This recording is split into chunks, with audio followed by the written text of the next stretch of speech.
What technological breakthroughs are we unexpectedly close to? Story 1. Space elevator and semi-regular local space travel to the moon and Mars. I think there is a small chance it will happen, but I don't think it's an unrealistically small chance.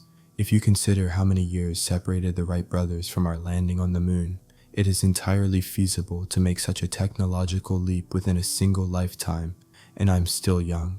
The main issue more than anything is the lack of financial and political capital backing such an endeavor. Story 2. Holographic displays. Imagine watching a basketball game, and you can zoom into the court and watch the game as if you were at the game, from any perspective you want. Video games would be the coolest thing ever. You could turn an entire room into the environment and immerse yourself in it. You could make it look like you were walking through the world of Pokemon, and go through the game as if you were actually in that world. Story 3. New renewable energy sources. Solar, wind farms, geothermal, whatever. This would be awesome once we learn to properly harness every kind of energy. The other issue is what to do about friction in machinery. Every machine runs off of metal components that have friction, because there is no solid object on Earth that's frictionless. This friction causes heat along with the wear and tear of machines. The life of machines is extended by applying some form of liquid lubrication that will decrease friction. We need to find a way to make machines less vulnerable to wear and tear. Story 4. Realistically, I am excited over mass-produced self-driving cars and the infrastructure to support them. I don't really care about cars. I just view them as a way to get from point A to point B. It would be nice if in the future I don't even have to own a car. I could have an automatic driving service subscription. I could pull out my phone, tell it where I want to go, and a self-driving car will show up in my driveway 2 minutes later. I get in and watch something on the TV, or possibly take a power nap while I'm on the way to where I have to go. That's what I'm excited for. Story 5. Virtual reality. It just opens up all those awesome new possibilities for us. You can have awesome experiences that you normally wouldn't be able to have.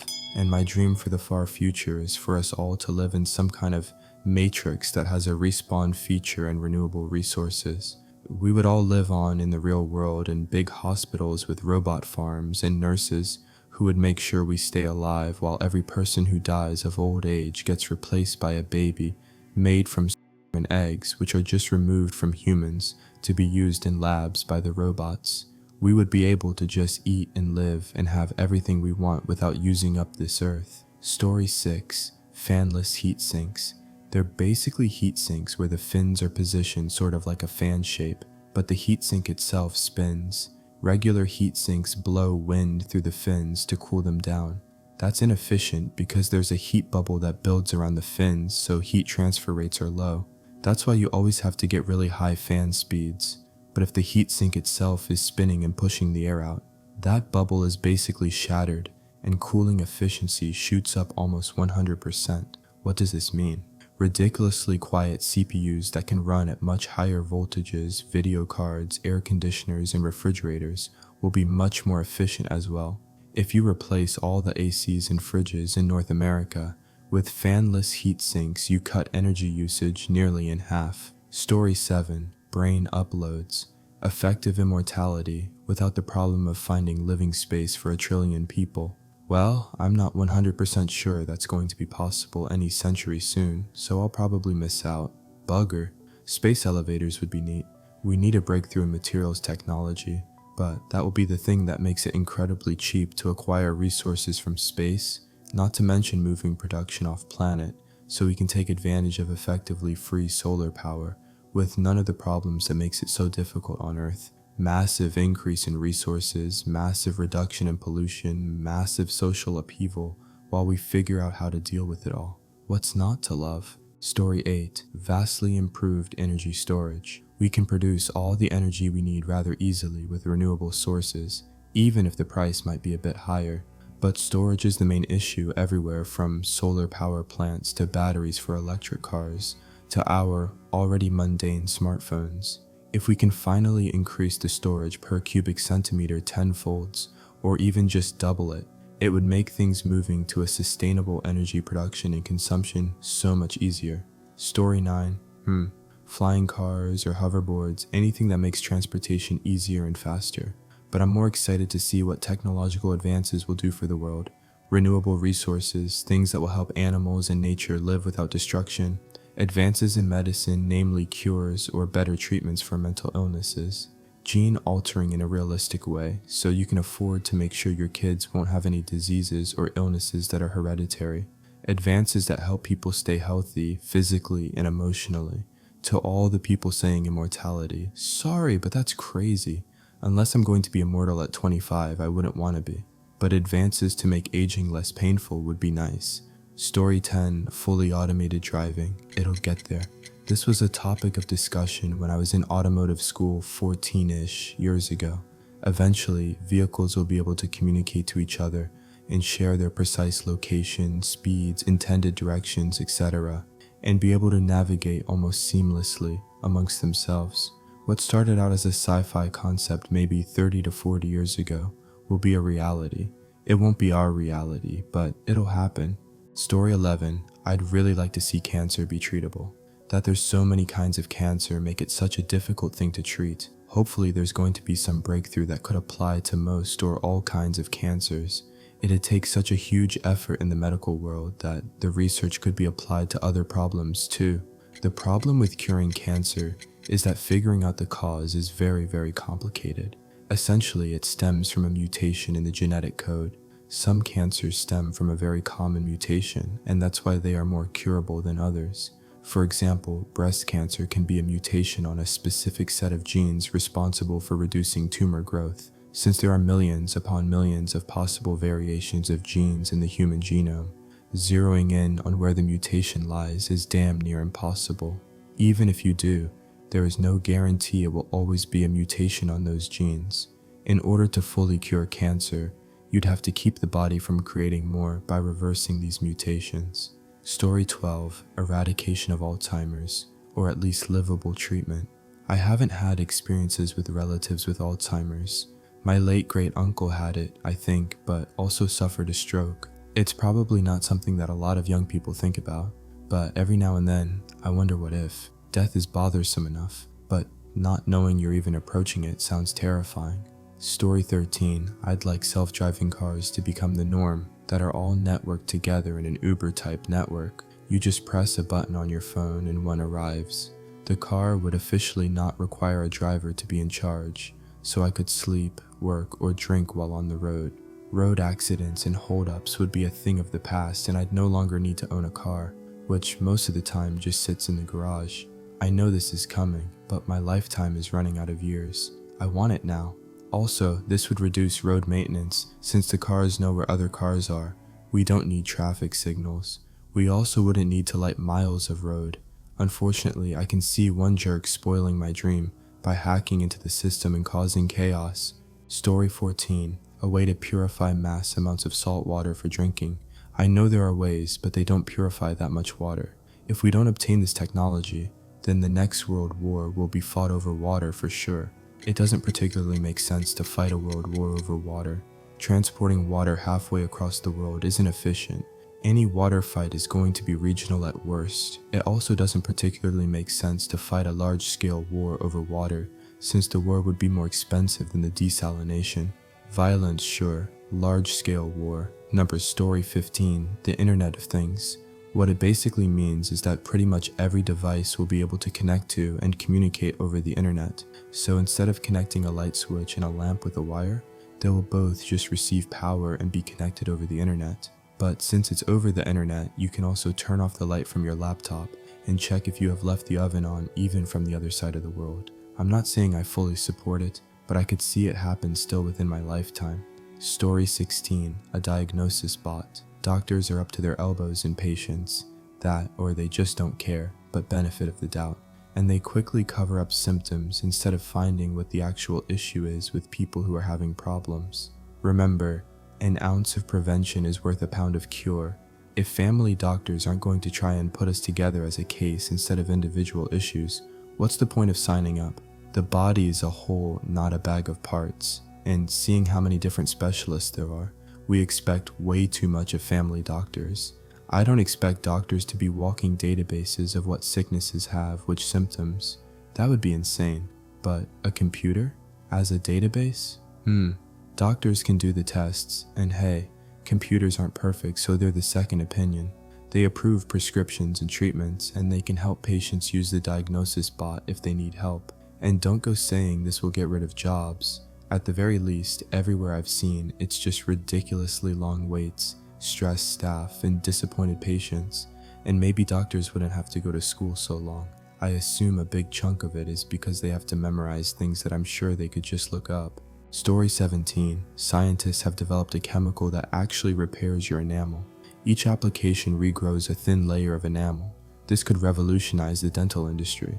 Imagine never having to worry about cavities. The process has been successful in animal trials.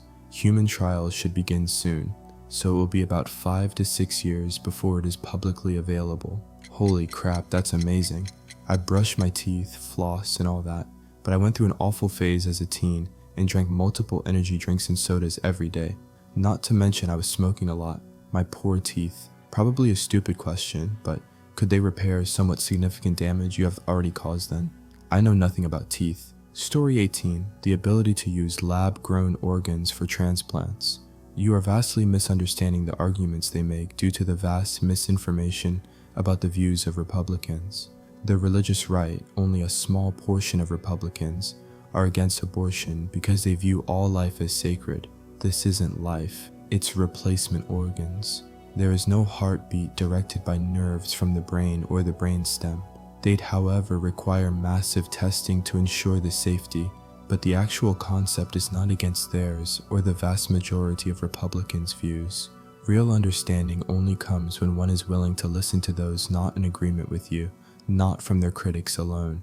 Story 19. Thorium salt reactors are being held back by fear of nuclear power and stifled by the petroleum industry. I mean, cripes. Nuclear power is capable of nearly infinite energy generation, and everybody is afraid of it because it could melt down? Modern reactors are incredibly safe. There have been 3 major accidents in over 17,000 total reactor years of operation. 2 of these, Chernobyl and TMI, were directly caused by human incompetence. A pants-on-head stupid test in the first case, which included the intentional disabling of nearly all safety systems. The TMI incident was caused by the shutdown of feedwater pumps. The Chernobyl death toll is estimated to be around 4,000 total deaths, direct and indirect, though some reports place the number higher. TMI is known to have caused precisely 0 deaths. The Fukushima Daiichi incident was caused by a tsunami, since some genius decided that putting a nuclear plant right next to the ocean in the Ring of Fire was a great idea, and it killed around 2,100, both direct and indirect. Compare this to the hazards of coal, which produces suffocating dust and is by nature explosive, and nuclear even wins the safety game. Story 20. Think about it. We could be in space, exploring the stars, answering the lifelong questions. Are we alone in this universe? How did the universe come to be? Etc. But this is ruined by war. People are so busy making sure they have the biggest gun pointed at each other that they never thought about what lies beyond the sky. I think people should work more and more on space travel, as it's the only way to escape Earth if something goes wrong. Meteors, Yellowstone erupting, global warming, and other disasters. Story 21. Better batteries with higher power density or faster charging time and safety. I want my phone to last a full 24 hours and electric vehicles to become the norm, and the best way to do both would be better batteries. Also for electric bicycles to have better range. It's the only reason I haven't gotten one yet. Better for the environment. Lithium is a finite resource. We need to find an alternative. Otherwise, we've simply moved the problem from one resource that we will run out to another. Thinking of cars here. Phones could easily last 24 hours with lithium batteries anyway. The problem is manufacturers don't put in batteries with a high enough capacity because it means making their phones slightly chunkier. I'd much rather have a bigger battery than a wafer-thin phone, but I guess smartphone manufacturers have done their market research, and the popular opinion is size matters. Story 22. Flare tip cigarettes. Come on, I don't even smoke, but that'd be great. Just tap the cigarette end and it erupts, lighting the cigarette. Sure, it's a huge fire hazard, and when you pack your cigarettes, they'd probably all burst into flames. But the future is a scary place anyway. Let's make it scarier. This could easily be done acutely. What we would need is the powder that is on matches placed on the tip of a cig, and then put a strike patch on the side of a box. Also put a strike anywhere coating on them, and you are good to go. Story 23. Voice alteration. I think kids are going to start speaking in auto-tune. Seriously. It will start as an app on your phone. Already exists, but after a while a device will come out that changes your voice in a number of different manners, such as deeper, higher, manlier, more feminine, cartoonish, etc. In 10 years, when you walk into a school cafeteria, the teenage girls will all be speaking in similar, high-pitched, breathy tones, while the boys will all sound deep. Certain cliques of students will speak in sing-songy voice mods that sound musical. Eventually, the voice modification will reach the point where only people in certain groups and cliques can even understand each other. This will lead to groups that end up being isolated from the rest of society. Eventually, every politician will use a voice mod to sound more authoritative, and every celebrity to sound more attractive. At some point in everyone's lives, they will choose exactly what they want to sound like. Story 24. I love predicting crazy things. I think the next generation of technological breakthroughs are going to be materials-based. We will be able to manipulate matter and complex systems of matter at an unprecedented level. This shows us already creating complex human subsystems in totally artificial conditions. I think this, combined with advances in nanotechnology, are going to lead to a world where even being human is a very fluid definition. I think this will also be combined with a greater appreciation or application of systems theory.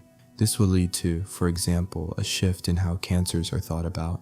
Instead of being seen as a single point of failure, they'll be seen as a consequence of system complexity, and their treatment will be appropriately different.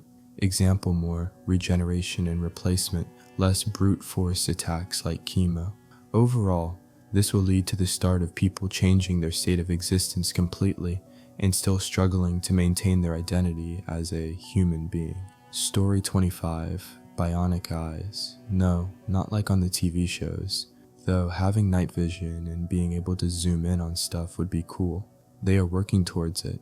I saw some documentary where someone has super early bionic eyes that enable them to see light and dark again, but only in a 4x4 pixel grid. Doesn't sound like much, but for someone completely blind, who wasn't born that way, no longer being in pitch black is a big step. Not only the eyes. Right now we have the ability to also create artificial eardrums too. Think being able to hear sounds outside our normal spectrum. Artificial limbs and the like too. We can create many things with machines that our bodies cannot hope to do, such as detecting radio waves. And it will be a great day when we can incorporate these devices into closed-loop systems with our own minds. Story 26.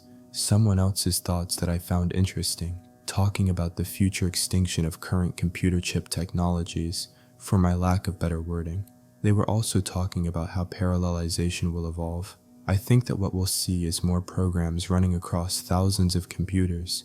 I think it will emerge as the pressure of larger-scale parallelism becomes stronger, and at that point, the world will change as radically as it did when the vax was introduced. Regardless of how human technology develops and what world-changing ideas or inventions are produced, I think the most interesting thing to think about is what it will next be that changes our world as radically as the introduction of home computers, and especially the internet did. Gah, I made a big mess out of this post. My thoughts are clumsy or something. Story 27. People have been joking about quantum computers being 10 years away for the last 30 years, but this time it actually looks real.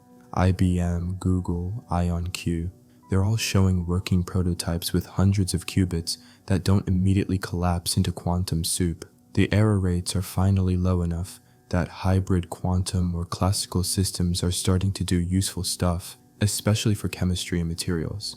Drug companies are already testing quantum simulations to model molecules that regular supercomputers can't even touch. Same for materials. Think next-gen superconductors or batteries discovered by literally simulating atoms. We're not talking about replacing your laptop. It's more like quantum equal-sign superpowered coprocessor for insanely hard problems. Story 28. AI right now is ridiculously inefficient. Training one big model can burn through enough electricity to power a small town. Neuromorphic computing flips that. Instead of constant number crunching, it mimics how neurons fire, only when there's something to respond to. Basically, these chips think more like a brain and waste almost no energy. Intel's Loihi 2 and IBM's True North already exist, and a few startups are getting scary good results. Imagine AI that runs locally on your phone, glasses, car, or drone.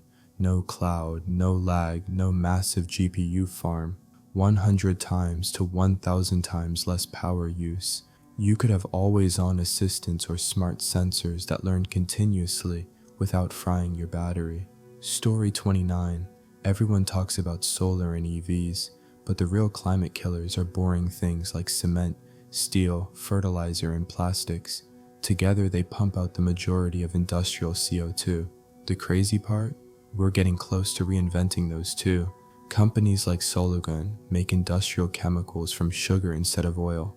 12 turns captured CO2 into jet fuel. H2 Green Steel uses hydrogen instead of coal. Climeworks literally pulls CO2 out of the air. It's not hype. Pilot plants are running now. AI is designing new catalysts, and even engineered microbes are being built to eat carbon and spit out useful products. Story 30. We're getting scary close to some tech breakthroughs that used to sound totally sci-fi. Stuff like quantum computers, brain-inspired chips, synthetic biology, and green chemistry are all quietly hitting real milestones while the public's still focused on AI chatbots. Quantum computing isn't a lab fantasy anymore. IBM and Google have working systems with hundreds of qubits that don't instantly decohere, and they're finally starting to do things that classical computers can't, like simulating molecules or materials from scratch. Pharma companies are already running quantum experiments to design new drugs,